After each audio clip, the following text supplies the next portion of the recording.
candidato a prefeito de Teresina pelo Partido Novo, o professor Tony.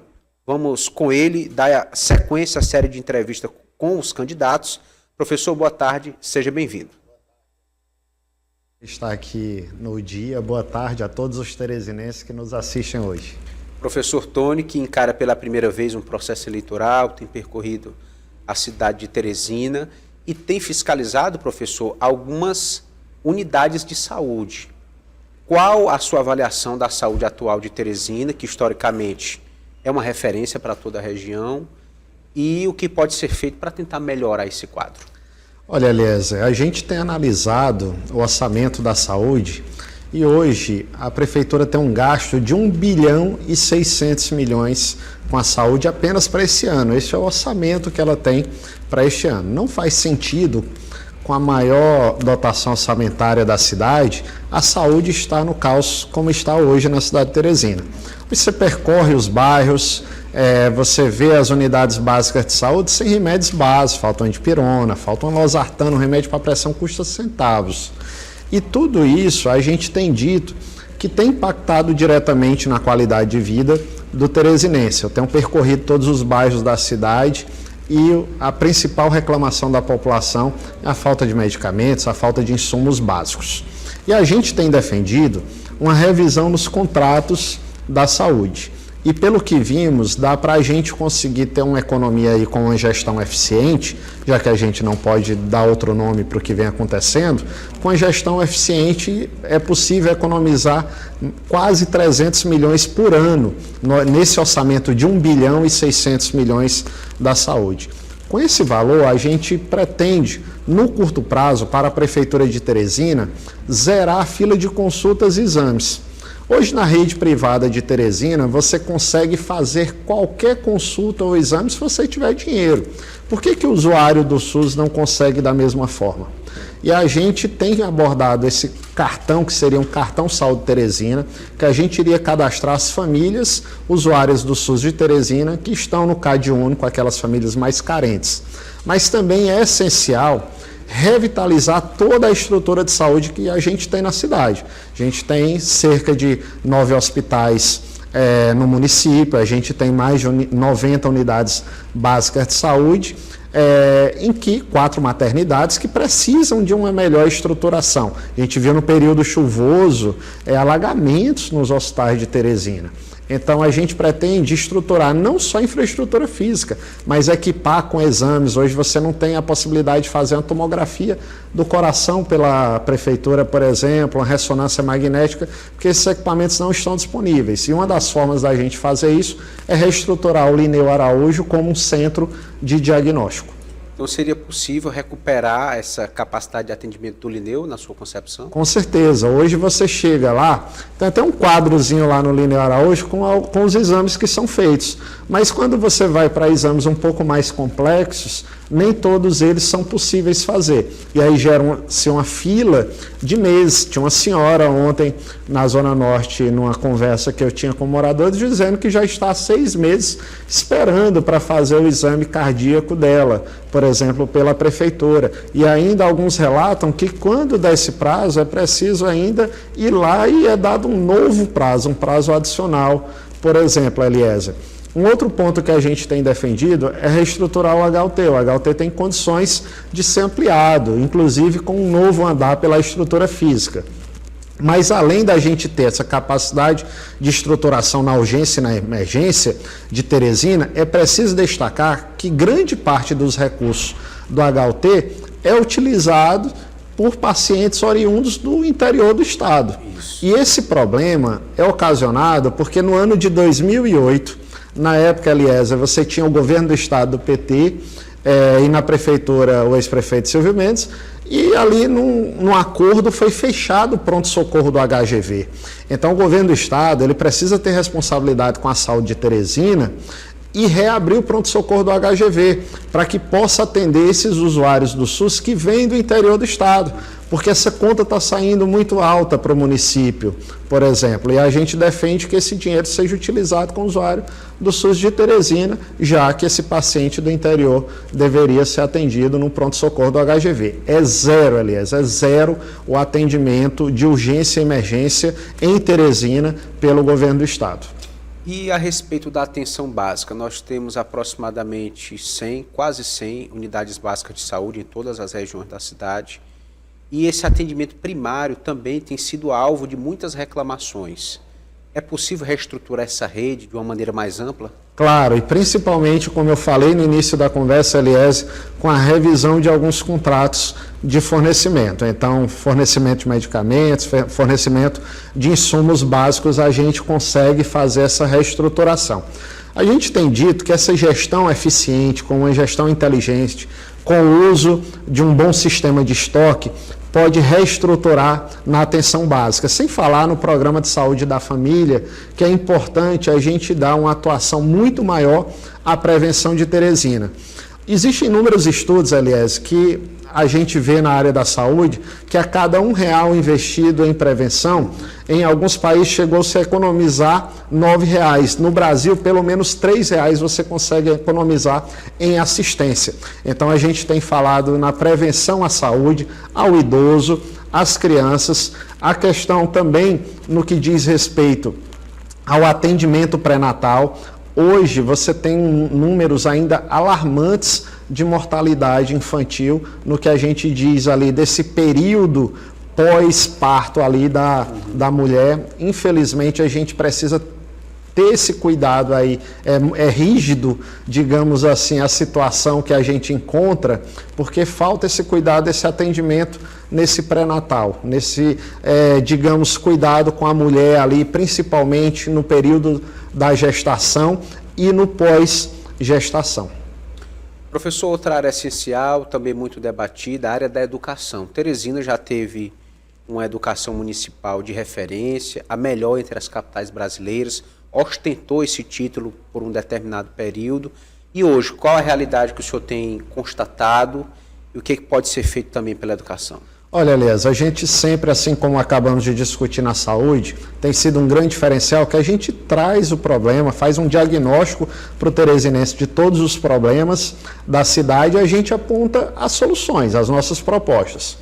Na educação, a gente tem encontrado uma situação muito alarmante, porque a gente teve sucessivas greves na educação básica em Teresina no que diz respeito a pagamento de professores pela prefeitura. Então, os professores entraram em greve por conta dessa falta de pagamento ao longo dessa gestão. E isso a gente tem defendido que no ano de 2024, num período em que nós estamos, é inadmissível, aliás, um trabalhador que ele vai para prestar o seu serviço, o mínimo que ele exige do seu empregador é que ao final do mês ele tenha o seu pagamento feito em dia. Então a gente defende que tenha uma valorização do professor com um plano de carreira muito mais claro. O bônus que é pago aos professores não foi repassado corretamente ao longo dessa gestão. Então você precisa de um programa de metas para voltar a ter essa educação de qualidade. E como pode ser feito isso? A exemplo da cidade de Joinville, em Santa Catarina, que é a maior cidade do estado de Santa Catarina, que é gerido pelo Partido Novo, o meu partido, lá naquela cidade, foi adotado um IDEB municipal. Como que funciona? É uma prova que é feita a cada 3 meses, os alunos da rede municipal fazem essa avaliação e é feito um diagnóstico de onde que estão as deficiências desses alunos. E ao longo do ano, os professores e diretores que fazem a gestão da escola municipal, eles vão atuar no reforço para corrigir essas deficiências nas áreas em que o aluno tem dificuldade. Com isso, você melhora os índices de aprendizagem. E aquelas escolas que bateram a meta da melhoria do índice de aprendizagem, por meio desse IDEB municipal, há um 14º salário para os professores e para os diretores. E aí, com o diagnóstico e incentivo. Isso. Você diagnostica os problemas, as dificuldades dos alunos a cada 3 meses, corrige ao longo do ano e as escolas que conseguem atingir a meta nesse IDEB municipal, que significa melhor qualidade da educação para os nossos alunos, o professor e o diretor, os professores e diretores daquela escola recebem um 14º salário. Associado a isso, Eliezer, a gente viu recentemente no site da SEMEC que Teresina tem aí cerca de 323 escolas. Então você tem 323 creches e escolas municipais e pouco mais de 10% apenas funcionam em tempo integral. A gente defende que todas essas creches e escolas funcionem em tempo integral, mas não um tempo integral como um depósito de se jogar crianças, como a gente tem visto aí comumente em algumas escolas, seja do município, seja do estado, que não tem uma infraestrutura adequada. Então você precisa colocar ali na rede municipal uma infraestrutura adequada nessas escolas em tempo integral, dar uma merenda de qualidade ao longo de todo o dia, um lanche adequado, os alunos voltarem a receber um fardamento adequado para poder ir para a escola. E a gente defende um currículo mais amplo a partir do momento que você tem essa creche, essa escola em tempo integral. Os alunos vão ter mais disciplinas e vão conseguir ter aulas de reforço de uma língua estrangeira, por exemplo, para aquelas deficiências que eles possuem.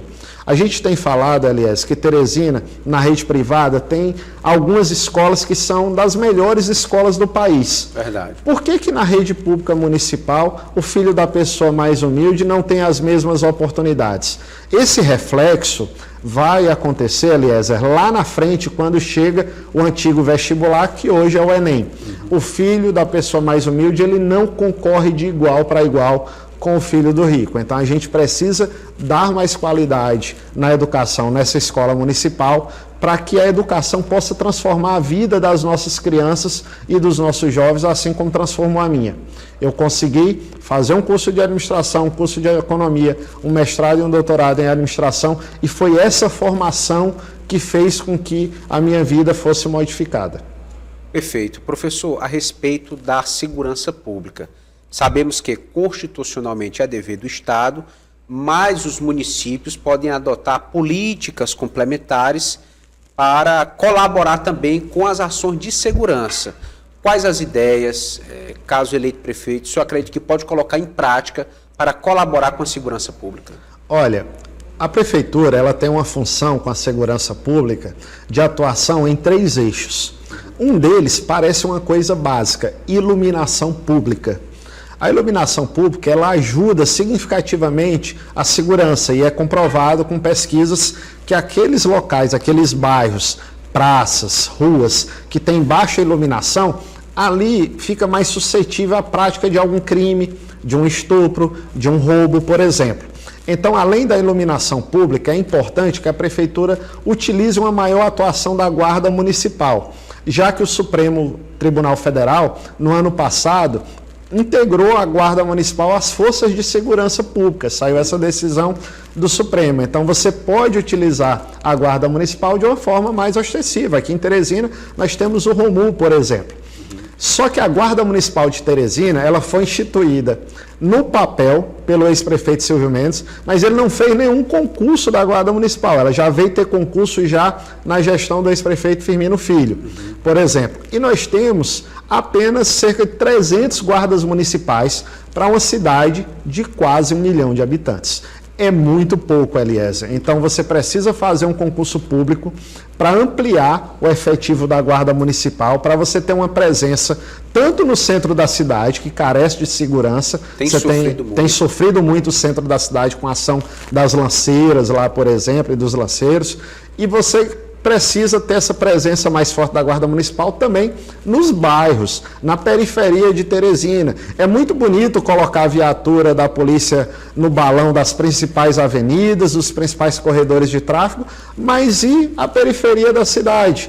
Eu tenho feito inúmeras conversas com os moradores de ponta a ponta. Às vezes eu chego, Eliezer, em uma comunidade, só com o meu carro lá, e mais a pessoa que faz a filmagem, e está lá no muro o símbolo, as letras de uma facção, por exemplo. E essa é a presença que a gente tem na cidade de Teresina. E um terceiro ponto, além de iluminação pública, de ampliar o efetivo da guarda municipal. Um detalhe, além de ampliar o efetivo da guarda, você precisa dar uma remuneração adequada, porque os guardas, a gente tem salário base na casa de R$2.000, Eliezer. Aumentados recentemente, porque até bem pouco tempo eram praticamente assalariados. Isso, era cerca de R$1.500 salário base, por exemplo. Então não faz sentido a guarda municipal está colocando sua segurança da sua vida em risco pela população para ter um salário base na casa de R$2.000. Não tem condições. Então você precisa valorizar e equipar bem esses profissionais, além de aumentar o efetivo. Mas você não consegue também controlar a segurança pública apenas com maior efetivo de policial. É preciso que tenha inteligência. Então a gente defende que tenha uma reativação de uma forma mais intensa do centro de monitoramento da cidade, que está praticamente abandonado. Você não tem um monitoramento efetivo pela Guarda Municipal, então você precisa instalar câmeras ao longo de todo o centro da cidade, nas principais vias, nos bairros, para ocorrer um crime, ocorrer uma ocorrência, o cidadão ter como denunciar e, por meio desse sistema de monitoramento, você conseguir identificar. Hoje existe, aliás, inteligência artificial de reconhecimento facial. E é possível você fazer isso na cidade de Teresina. E passando um faccionado, por exemplo, uma pessoa ali que cometeu um crime, que tem um mandato de busca contra aquela pessoa, de apreensão, né, contra aquela pessoa, e está parado no semáforo da cidade, uma moto e um carro, por exemplo, e ser feito o reconhecimento facial identificado. Agora, sabe por que o governo federal não utiliza isso de uma forma mais intensa?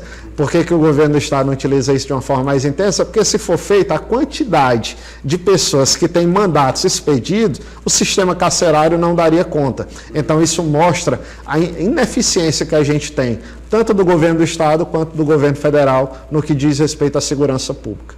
Professor, transporte coletivo. Nós temos vivido uma crise que por vezes é amenizada, mas nunca é resolvida.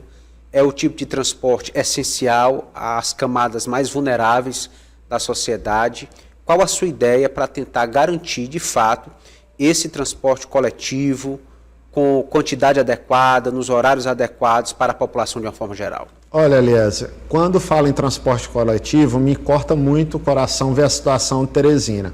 Porque quando eu comecei a fazer o curso de Economia na Universidade Federal do Piauí, eu saía da Universidade Federal no Amarelão, na Universidade Circular, para ir até a Macaúba, onde eu moro. E aí você conseguia atravessar a cidade de ponta a ponta com o transporte público, ali a Universidade Circular funcionando. Hoje você não tem ônibus suficiente na cidade. Para os teresinenses entenderem melhor, vamos dar um diagnóstico aqui. Teresina já teve, nos últimos 10 anos, 450 ônibus em circulação.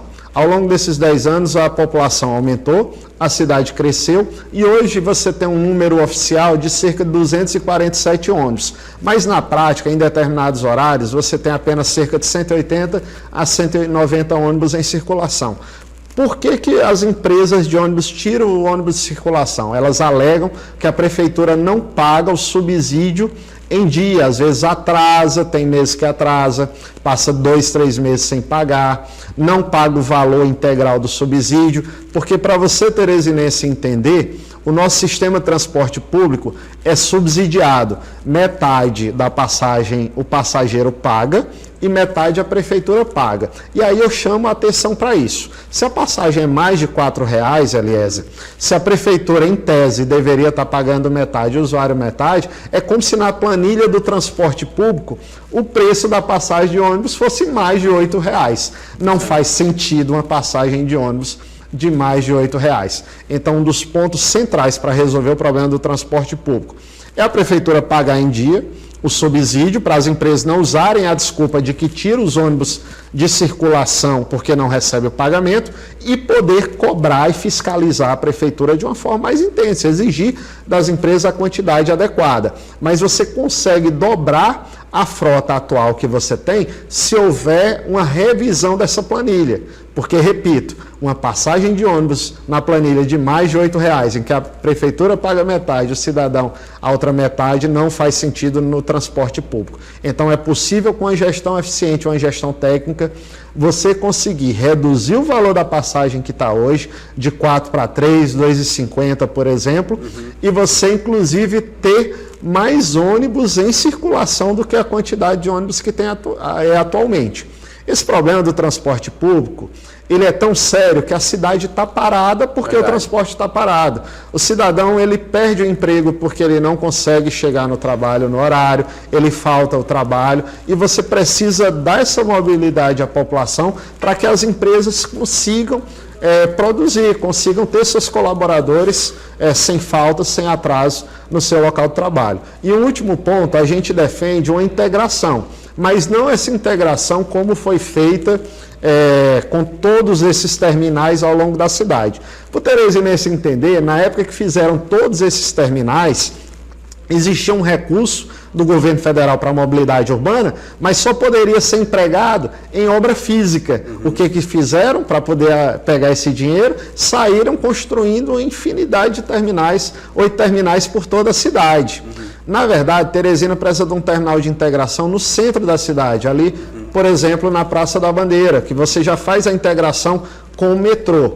É muito mais confortável ter essa integração bem próximo do meu bairro, mas isso onera muito o custo do sistema e você não quer pagar uma passagem mais cara do que já paga hoje, que já é um serviço ruim e o teresinense já paga muito caro. Então, com todas essas soluções, é possível, de uma forma clara, sem mentir, sem enganar, porque a atual gestão, o prefeito, disse que ia resolver o problema do transporte público em 100 dias. Não sei se o relógio dele é diferente do meu, o calendário dele é diferente do meu, que já está terminando os 4 anos de mandato, ele não resolveu. Você tem o candidato do governo do estado, do PT, que promete ônibus elétrico por toda a cidade e tarifa zero.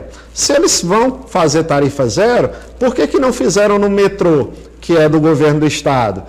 A concessão, por exemplo, quem opera, a operação é do governo do estado. Se vai ter ônibus elétrico em toda Teresina, quem fala isso ou tem total desconhecimento sobre transporte público, ou Eliezer está nitidamente mal intencionado em fazer uma proposta dessa. Em outras palavras, está mentindo. Porque para você ter 100% da frota de ônibus em Teresina, você não tem capacidade nem de carregamento. Uma empresa de ônibus lá na Tabuleta com 30 ônibus, se ela colocar ao longo da noite esses ônibus para carregar, para rodar o dia seguinte, mais de 200 quilômetros cada ônibus, vai faltar energia na região todinha, porque não tem capacidade, nem questões técnicas e operacionais de fazer isso. E ainda usa um argumento, o candidato do governo do estado do PT, para dizer, Eliezer, olha, nós vamos conseguir recursos do governo do estado, do presidente, né, do governo federal, porque nós somos o único candidato que tem alinhamento. Se vai conseguir recursos do governo federal, por que o metrô, que é operado pelo governo do estado, teve que pegar empréstimo agora, dinheiro de banco, para aumentar mais um vagão, para revitalizar ali as linhas? Por que não veio recurso do governo federal, Eliezer? Então, você vê que é uma política de pegar empréstimo por cima de empréstimo, estão entregando o nosso estado cada vez mais empréstimo. Banco é agiota, cobra juros, então estão entregando o nosso governo do estado de tantos empréstimos por conta de toda essa situação que você encontra no governo do estado, do PT. Bom, professor, para a gente finalizar, há uma expectativa de fato, o senhor acredita que é uma eleição de 2 turnos, que o senhor pode chegar ao segundo turno dessa disputa aqui na cidade de Teresina? Olha, Elias, primeira coisa que eu deixo a reflexão para o teresinense, as pessoas acham que o teresinense é burro. E eu trabalho muito com a inteligência do teresinense, que eu admiro esse povo. Nós somos um povo muito escolarizado, a gente estuda, a gente não cai em golpe de político da velha política, aliás. A quem interessa, eu gostaria de fazer esse questionamento para quem nos escuta, quem nos assiste, a quem interessa uma eleição resolvida em um turno, Eliezer? Interessa ao político que quer fazer uma eleição comprando votos, para gastar menos, gastar apenas no primeiro turno e não ter um segundo turno. Então você vê grupos políticos falando o tempo todo, eu vou ganhar no primeiro turno, o outro eu vou ganhar no primeiro turno. Quem tem propostas claras, quer mais tempo, quer uma possibilidade de um segundo turno para poder apresentar melhor suas propostas à população. Quem não compra voto, não gasta todos esses milhões e milhões numa estrutura de uma campanha, quer que a população cada vez mais conheça cada detalhe de suas propostas. A eleição é um processo democrático, é um momento que você tem a festa da democracia no nosso país acontecendo. Quando um político chega, olha só, e o que a gente viu nessa eleição de Teresina? Grupos dizendo, antes mesmo da campanha começar, porque a campanha oficialmente só está começando agora nesse mês de agosto, lá atrás a gente escutava políticos de grupos dizer, nós ganharemos essa eleição no primeiro turno, já está decidido. Meu amigo, Maduro aqui na Venezuela, que é um ditador, ele esperou até perto da abertura das urnas para ele dizer que ele já estava ganho, para ele mentir lá e fraudar as urnas. O pessoal daqui no Piauí, aqui em Teresina, não estão esperando, Eliezer, não é nem chegar perto de apuração não, já estão falando que a eleição está ganha e está decidida, é lá de trás, e não está. Nós começamos, Eliezer, essa caminhada de percorrer a cidade ao longo de 11 meses, no ano passado, em outubro, e quando deu em dezembro, a gente bateu numa pesquisa 1%, em janeiro, final de janeiro, 1,8%, em março, 4,5%, agora no mês de junho batemos 6,8% em outra pesquisa. Então a gente acredita, Eliezer, que com esse crescimento, e 70% da população não nos conhece. Agora, com os debates, está chegando o debate da TV O Dia, nós vamos ser cada vez mais conhecidos pela população e vamos, até a abertura das urnas, chegarmos à segunda posição, que já estamos em terceiro, para irmos para o segundo turno. Tá certo. Agradecer ao professor Tony pela disposição, pela entrevista concedida ao Jornal Dia News, ao Dia TV. Muito obrigado, professor, pela disponibilidade e até a próxima oportunidade. Muito obrigado, Eliezer. Agradeço a todos os teresinenses que nos escutaram e reforço aqui que, pela primeira vez, o teresinense vai poder fazer uma escolha livre dos grupos políticos tradicionais, que todos eles a gente tem mostrado que estão candidatos à Prefeitura de Teresina à nossa frente, são mais do mesmo, eles vão só se reorganizando nas cadeiras. Pela primeira vez você tem a oportunidade de fazer uma escolha livre e inteligente para a Prefeitura de Teresina nessa história recente da nossa cidade.